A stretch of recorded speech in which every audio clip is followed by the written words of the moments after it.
नमस्कार दोस्तों, आपका स्वागत है हमारे 30 डेज 30 स्कैम की सीरीज में। जैसा कि आप लोग जानते हैं, आज से 30 दिन पहले हमने एक प्लेलिस्ट बनाई जिसमें हमने भारत के बड़े बड़े 30 स्कैम्स को कवर किया जो कि भारत के अलग अलग राज्यों से रिलेटेड थे। आप सभी लोगों ने हमारी इस सीरीज को बहुत सारा प्यार दिया, इसके साथ बहुत सारे सजेशंस भी दिए जिसको हम फ्यूचर में अपनी आने वाली वीडियो में ज़रूर शामिल करेंगे। आप सबके सपोर्ट के लिए मैं बहुत बहुत धन्यवाद करता हूँ। लेकिन इसी के साथ कुछ लोगों को मेरी ये वीडियो सीरीज नहीं पसंद आई और उनको लगा कि मैं किसी स्पेसिफिक पार्टी को सपोर्ट कर रहा हूँ। इसके अलावा कुछ लोगों को तो ये भी लगा कि मैं बीजेपी सपोर्टर हूँ या बीजेपी का एक अंधभक्त हूँ। लेकिन मैं आप सबको ये क्लियर कर देना चाहता हूँ, इस सीरीज का केवल एकमात्र मोटिव था कि हम अपनी भारतीय जनता को कैसे जागरूक करें। इस स्कैम में बताए गए सारे अमाउंट या वे सारे स्कैम का अमाउंट हम ही सब द्वारा डायरेक्ट और इनडायरेक्ट टैक्स के द्वारा ही एकत्रित होता है। इसलिए इस इंफॉर्मेशन को आप सब तक पहुंचाने के लिए ये सीरीज बनाई गई, क्योंकि एज भारतीय मैं भी एक टैक्स पेयर हूँ और मुझे ये जानने का हक है कि मेरा पैसा कहाँ डूब रहा है या सरकार हमारे पैसे की सुरक्षा कैसे कर सकती। इसी के साथ आपकी सुविधा के लिए हमने अपनी इस प्लेलिस्ट की सारी वीडियोस को 2 लॉन्ग वीडियो में कंपाइल कर दिया है, जिससे आप एक ही बार में हमारे द्वारा बनाई गई सारी स्कैम वीडियोस को देख सकें, क्योंकि शॉर्ट वीडियोस में आपको बार बार स्वाइप करके ही इन चीज़ों का पता लग सकता है। तो आपके समय को बचाते हुए और ऐसी जानकारी आप तक पहुंचने के लिए हमने अपनी वीडियोस को 2 पार्ट्स में 15 मिनट्स के 2 पार्ट्स में हमने इनको डिस्ट्रीब्यूट करके 2 वीडियो आप सबके सामने प्रस्तुत कर रहे हैं। 1948 में हुआ आजाद इंडिया का पहला पॉलिटिकल स्कैम, जिसमें आप सब में से कुछ लोगों की फेवरेट पार्टी कांग्रेस शामिल थी। इस स्कैम का अमाउंट उस समय का लगभग 80 लाख रुपए था, जो आज की डेट में करोड़ों से भी ज्यादा हो। इस स्कैम को मेनली अंजाम दिया वी.के. कृष्णा मेनन ने, जो कांग्रेस पार्टी द्वारा बनाए गए उस समय के फॉरेन कमिश्नर थे। आज पाकिस्तान के बंटवारे के बाद हमारी आर्मी को लगभग 2000 जीपों की जरूरत। उस समय भारत में कोई भी मैन्युफैक्चरिंग यूनिट न होने के कारण हमें ये ऑर्डर बाहरी देशों से पूरा करना पड़ता था। आई हुई जीपों की गिनती की हेराफेरी करके वी.के. कृष्णा मेनन ने 80 लाख रुपए के स्कैम को अंजाम दिया। इन सब की बात जब उस समय नेहरू गवर्नमेंट के पास गई तो उन्होंने इन सब चीजों को न मानते हुए वी.के. कृष्णा मेनन को क्लीन चिट दे दी और कुछ ही दिनों के बाद भारत का डिफेंस मिनिस्टर भी बनाया। मैं आप सबसे जानना चाहता हूँ कि कांग्रेस पार्टी के इस निर्णय को आप क्या समझते हैं? एक ऐसा स्कैम जो शेयर मार्केट से लेके मूवी तक छाया रहा। शेयर मार्केट के Amitabh Bachchan, big bull, Harshad Mehta scam 1992। ये जिस भी स्टॉक पर हाथ रख देते थे वो जमीन से आसमान तक पहुंच जाता था। इनकी कंपनी ग्रोमोर में ये इन्वेस्टर का पैसा स्टॉक मार्केट में लगाकर उनको अच्छा प्रॉफिट दिलाते थे। अपने पैसों की ताकत से बैंक को फॉल्स गारंटी पेपर दिलाकर इन्होंने अपने पॉलिटिकल सपोर्ट की ताकत को यूज करते हुए एक बहुत बड़ा स्कैम किया, जिसका नाम था स्कैम 1992। ये स्कैम लगभग 5000 करोड़ का था। इसमें हमारे एक एक्स प्राइम मिनिस्टर भी शामिल थे। अगर आप सबको पता है तो प्लीज कमेंट सेक्शन में बताएं उन प्राइम मिनिस्टर का नाम।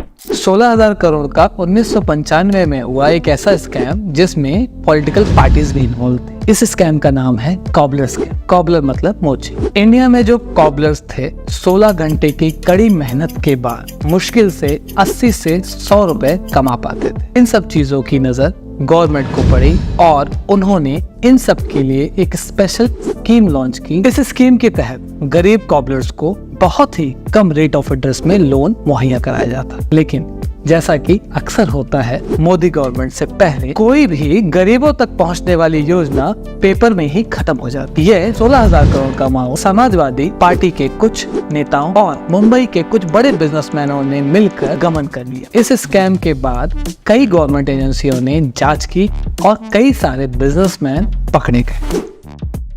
1996 में हुआ 133 करोड़ का या कहें आज की डेट का 13,000 करोड़ का एक ऐसा स्कैम जिसमें मेनली भारत के किसान प्रभावित हुए। जी हाँ, मैं बात कर रहा हूँ 1996 के यूरिया स्कैम के बारे में, जिसमें बाहरी देशों से 133 करोड़ का यूरिया इंपोर्ट होने वाला था, लेकिन भारत में उसका एक भी दाना नहीं आया। इसमें मेन एक्यूज थे पीवी नरसिम्हा राव और उनके भतीजे। यूरिया का ये पैसा बाहरी देशों में जाने की बजाय पीवी नरसिम्हा राव के स्विट्जरलैंड के अकाउंट में गया और भारत के खाते में 133 करोड़ का घोटाला शामिल हुआ। 2001 में हुआ 137 करोड़ का शेयर मार्केट स्कैम, या कहें 5137 करोड़ का शेयर मार्केट स्कैम। जी हाँ, मैं बात कर रहा हूँ केतन पारिक का, जो कि हर्षद मेहता के इंटर्न। हर्षद मेहता के स्कैम के बारे में तो सबको पता होगा, लेकिन उन्हीं के इंटर्न केतन पारिक ने भी कुछ कंपनी के शेयर्स को मैनिपुलेट करके, मतलब वो शेयर्स को खुद ही खरीदते थे और खुद ही बेचते थे। इन सब पर सेबी की नज़र 2001 में पड़ी और 137 करोड़ के स्कैम करने की सज़ा मात्र 16 साल के लिए इन्हें बैन किया गया और भारत के खाते में 137 करोड़ का एक नया घोटाला शामिल है। 32,000 करोड़ का तेलगी स्कैम 2003, जो आजकल सोनी लिप पे ट्रेंड कर रहा है। इसमें एक मामूली सब्जी वाले ने 3 रुपए के मामूली पेपर को 500,000 रुपए के स्टैम्प में कन्वर्ट किया। इन सब चीजों को अंजाम देने के लिए वो गवर्नमेंट ऑक्शन में जाकर स्टैम्प प्रिंटिंग मशीन परचेज करता था और 350 से भी ज्यादा MBA ग्रेजुएट को हायर करके बड़ी ही चालाकी से अपने नकली स्टैम्प पेपर से असली स्टैम्प पेपर को रिप्लेस करता था और देखते ही देखते गवर्नमेंट के असली स्टैम्प पेपर को शॉर्ट करके अपने नकली स्टैम्प पेपर को पूरी मार्केट में रिप्लेस कर दिया। इस स्कैम का शायद कभी पता न चलता अगर तेलगी साहब ने किसी पब्लिक क्लब में जाकर अपने 90 लाख का जलवा न दिखाया होता। जलवे पर पब्लिक और ईडी ने किया विचार, तेलगी साहब का आ गया नया समाचार। 2008 से 2010 तक हुआ 5,000 करोड़ का एक ऐसा स्कैम जिससे हर भारतीय की जड़ें जुड़ी हुई। जी हाँ, ललित मोदी IPL स्कैम। जब IPL के मास्टरमाइंड या कहें फाउंडर ही ऐसा स्कैम करे तो देश क्या करे। ललित मोदी ने 1993 में अपना खुद का एंटरटेनमेंट नेटवर्क खोला और साथ में खेलों में भी रुचि रखते। इसके तहत मोदी ने BCCI को अपने IPL जैसे कई आइडिया सबमिट किए, बट हर बार रिजेक्शन होने के कारण ललित मोदी ने अपनाया दूसरा तरीका। उन्होंने अपने पॉलिटिकल सपोर्ट को यूज करके वो BCCI के वाइस प्रेसिडेंट बन गए। वाइस प्रेसिडेंट बनने के बाद IPL को अप्रूवल दिलाया और 2008 से 2010 तक उन्होंने लगभग 5,000 करोड़ के स्कैम को अंजाम दिया। जब तक ये बात CBI और गवर्नमेंट अथॉरिटीज को पता चली, ललित मोदी इंडिया छोड़कर भाग चुके थे। 2009 में हुआ 1,86,000 करोड़ का एक ऐसा स्कैम जो दुनिया की स्कैम लिस्ट पे पहले नंबर पे था। जी हाँ, हम बात कर रहे हैं कोलगेट स्कैम या कहें कोयला स्कैम। उस समय कांग्रेस पार्टी से मनमोहन सिंह की सरकार थी, जो कांग्रेस पार्टी की तरफ से भारत के प्रधानमंत्री भी थे। इस स्कैम में इनकी पार्टी ने 25 कंपनियों को सरकारी कोयलों की खदानों का टेंडर बहुत ही कम दामों में दे दिया था, जिसके कारण वो कंपनियां कोयलों को पानी के रेट में बेच रही थी। जब इस पर CAG की नजर पड़ी तो उन्होंने कहा भारत का सोना पानी के भाव में बेचा जा रहा है और उन्होंने 25 कंपनी की रिपोर्ट बना के CBI को CBI ने इस पे जांच की और सारी कंपनियों का टेंडर निरस्त कराया। भारत के खाते में 1,86,000 करोड़ का स्कैम शामिल हुआ। 7,000 करोड़ का सत्यम कंप्यूटर स्कैम। 1987 में B. रामालिंगा राजू ने अपनी कंपनी स्टार्ट की। बहुत मेहनत करके इन्होंने अपनी कंपनी को 300% तक की ग्रोथ ले गए, लेकिन इन सब में उनको मजा नहीं आ रहा था। मजा नहीं आ रहा है। तब उन्होंने एक स्कैम की प्लानिंग की। राजू ने 7561 फेक बिल सबमिट करके अपने इन्वेस्टरों को ये भरोसा दिलाया कि कंपनी का प्रॉफिट और रेवेन्यू बहुत बढ़ गया। इस कारण से इन्वेस्टर ने बहुत ही ज्यादा पैसे इन्वेस्ट किए। राजू ने इन पैसों से लैंड परचेज कर ली और सोचा रीसेल करके बहुत प्रॉफिट कमाऊंगा और पैसे वापस कर दूंगा। लेकिन राजू की थी किस्मत खराब और खुद ही सामने आकर उन्होंने अपने 7,000 करोड़ के स्कैम को एक्सेप्ट किया। 2010 में हुआ 70,000 करोड़ का कॉमनवेल्थ गेम का महाघोटाला। एक तरफ इंडिया गोल्ड और सिल्वर के मेडल लाने में थक जा रही और दूसरी तरफ हमारे कुछ अच्छे नेता या कहें बहुत अच्छे नेता इस घोटाले को अंजाम देके भारत की नाक विदेशों में भी कटा रहे। हम बात कर रहे हैं सुरेश कलमाड़ी की, जो उस समय कॉमनवेल्थ के प्रेसिडेंट और पास्ट में कांग्रेस के पूर्व सांसद भी थे। उन्होंने फेक बिल लगा कर एक मग्गे का दाम भी 10,000 रुपए कर दिया था और इन सब चीजों को मिला के 70,000 करोड़ का घोटाला बना और इसके एवज में उनको केवल 5 लाख का जुर्माना और 10 महीने की जेल मिली। मैं आप सबसे ये जानना चाहता हूँ, क्या इंडिया में स्कैम करना सही है? क्योंकि स्कैम की रकम से बहुत ही कम सजा या जुर्माना लगाया। तो प्लीज अपना जवाब कमेंट बॉक्स में बताएं।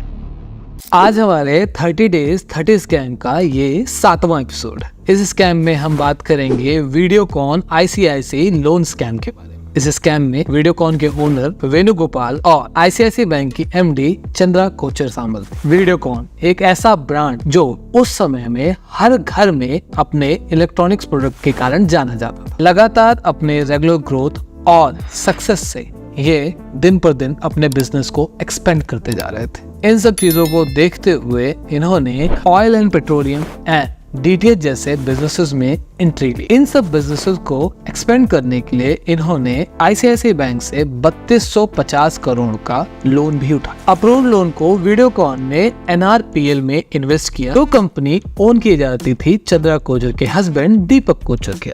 इस लोन को अंजाम देने के लिए ICICI बैंक ने इसे 2011 में नॉन परफॉर्मिंग एसेट डिक्लेयर की। घोटाला एक ऐसा घोटाला जिसको भारत की सरकार 1,76,000 करोड़ और टाइम्स ऑफ मैगजीन 2011 में पूरी दुनिया में हुआ दूसरा सबसे बड़ा स्कैम बताया और जिसमें बड़े बड़े बिजनेसमैन और इंडिया के सेंट्रल मिनिस्टर भी शामिल थे। हम बात कर रहे हैं 2G स्पेक्ट्रम स्कैम। स्पेक्ट्रम का इस्तेमाल टेलीकॉम कंपनियां करती हैं आप और हम तक इंटरनेट पहुंचाने के लिए, लेकिन इन्हीं स्पेक्ट्रम को सरकार इशू करती है टेलीकॉम कंपनियों को 2 तरीके से। एक होता है फिक्स प्राइस और एक होता है ऑक्शन के दौरान अलॉट करने का। अब आप सोच रहे होंगे इसमें स्कैम हुआ क्या।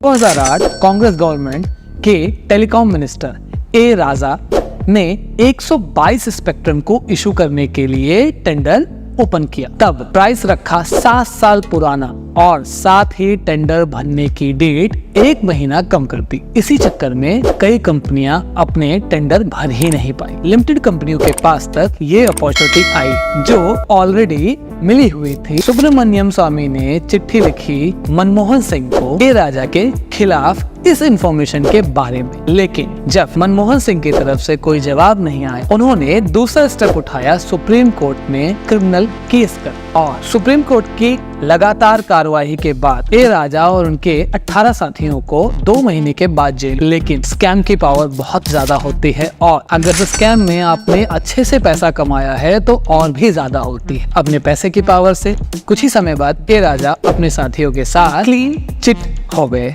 2012 में हुआ 10,000 करोड़ का एक ऐसा घोटाला जिसको अंजाम देने में 5 साल लग गए। इस स्कैम का नाम है उत्तर प्रदेश का NRHM scam, national rural health mission. इस पॉलिसी के तहत ग्राम पंचायत में हेल्थ कंडीशन को बेहतर बनाने के लिए सोचा गया था।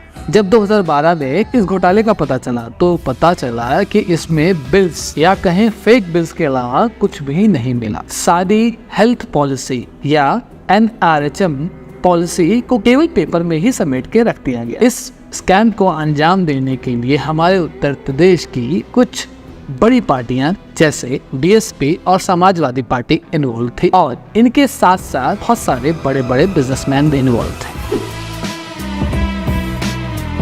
2013 में हुआ 10,000 करोड़ का एक ऐसा स्कैम जिसमें पैसों के साथ साथ लोगों ने अपनी जान भी गंवाई। इस स्कैम को अंजाम दिया सुदीप्तो सेन ने अपनी एक कंपनी खोलकर। 2006 में श्रद्धा चिटफंड कंपनी के नाम पर ये कंपनी लोगों से पैसे इन्वेस्ट करवाती थी और कहती थी कि हम आपको आपके इन्वेस्ट किए गए पैसे पे 50% का इंटरेस्ट देंगे। देखते ही देखते श्राद्धा ग्रुप एक बहुत बड़ा वेंचर बन गया और इन्होंने अपनी लाइफ की सबसे बड़ी गलती की, अपनी कंपनी को आईपीओ के लिए लिस्ट करने की। जब आईपीओ को लिस्ट किया जाता है, आपको पता है बहुत सारे पेपर वर्क होते हैं। इन सब पेपर वर्क को करते वक्त ही सेबी की नजर इनकी कंपनी पे पड़ी। सेबी की नजर पड़ते ही इनकी चिट फंड कंपनी पे लगा ताला और भारत के खाते में एक और नया 10,000 करोड़ का घोटाला शामिल हो। 6800 करोड़ का हुआ डायमंड ट्रेडिंग स्कैम। यूके जाने वाले इंडियन स्कैमर में इनका नाम तीसरे टॉप मोस्ट लिस्ट में जतिन मेहता। जतिन मेहता अपने डायमंड बिजनेस को ग्रो करने के लिए अलग अलग बैंकों से लोन लिया करते थे। पहली बैंक से लोन लेके दूसरी बैंक को रेवेन्यू दिखा के ऐसे अपने लोन को बढ़ाते गए। 2012 में सेंट्रल बैंक ऑफ इंडिया ने इनका लोन डिफॉल्टर घोषित किया। तब जाके बाकी सारी बैंक की भी नींद खुली और पता लगा ये टोटल अमाउंट 6800 करोड़। कहते हैं ना, जब आपकी किस्मत खराब तो यूके भी आपको नहीं बचा पाता। यूके जाने के बाद जैसा इंडियन बैंकों के साथ किया वैसा ही सेम यूके बैंक के साथ, लेकिन ये पकड़े गए और यूके गवर्नमेंट ने इनके ऊपर $1 बिलियन का फाइन लगाया, जो कि इनके पास न होने के कारण इनके सारे एसेट फ्रीज कर दिए गए और पूरी फैमिली को जेल में डाल दिया गया। आशा करते हैं हमारा ये प्रयास आप सबको पसंद आया होगा। अगर आपको मेरी वीडियो इन्फॉर्मेटिव लगती है तो प्लीज इसको आगे शेयर करें और अगर आपको लगता है मेरे द्वारा आपको कोई भी इंफॉर्मेशन मिलती है तो प्लीज हमारे चैनल को सब्सक्राइब करें। और हमेशा की तरह आपके सजेशन मेरे लिए बहुमूल्य होंगे और आप सबके द्वारा दिए गए हर सजेशन को मैं पर्सनली पढ़ता हूँ और उस पर विचार करता हूँ।